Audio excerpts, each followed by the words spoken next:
Mesdames et messieurs, nous prenons acte, en effet, aujourd'hui, de ce premier rapport annuel de notre collectivité, rapport demandé par la loi 2014-873 du 4 août 2014 pour l'égalité réelle entre les femmes et les hommes, et rapport que nous appelions effectivement de nos vœux.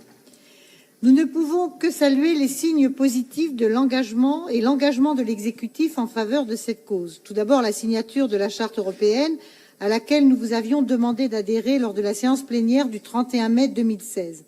La désignation d'un conseiller délégué à ces questions, le déploiement de référents et référentes dans les services du Conseil régional et l'ouverture du dernier comité par vous-même, Monsieur le Président, acte positif et engageant.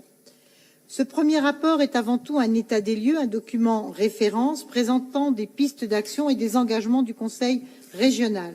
Notre groupe sera bien sûr très attentif à la mise en œuvre concrète de votre plan d'action et à la réalité du budget que vous annoncez pour 2019, sans en donner le montant, mais le temps viendra de la discussion et d'appréhender la réalité de ce budget.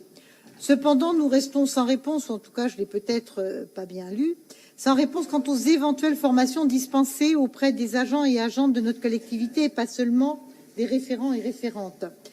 Et nous pensons qu'il serait bon, là c'est une piste que j'ouvre, nous pensons qu'il serait bon également de proposer aux élus, je pense que ça serait vraiment nécessaire, Monsieur le Président, au regard de ce que nous venons d'entendre, une formation sensibilisation sur l'égalité afin de partager une culture commune, parler le même langage, évaluer de façon objective les enjeux, se sensibiliser à la réalité des stéréotypes de genre et à leur impact délétère sur les questions d'égalité.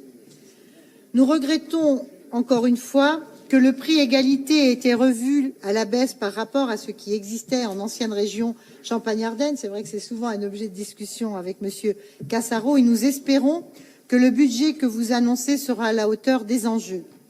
Un autre axe nous paraît essentiel, vous l'évoquez dans ce document, sans vraiment lui donner corps, la communication et la promotion de la charte auprès des autres collectivités. C'est vrai que vous avez envoyé un courrier à l'ensemble des collectivités, mais ça ne nous semble pas suffisant. Il me semble que la région pourrait fédérer autour d'actions de promotion de la culture de l'égalité, par exemple des journées thématiques, des conférences, des ateliers, etc. Je vous remercie.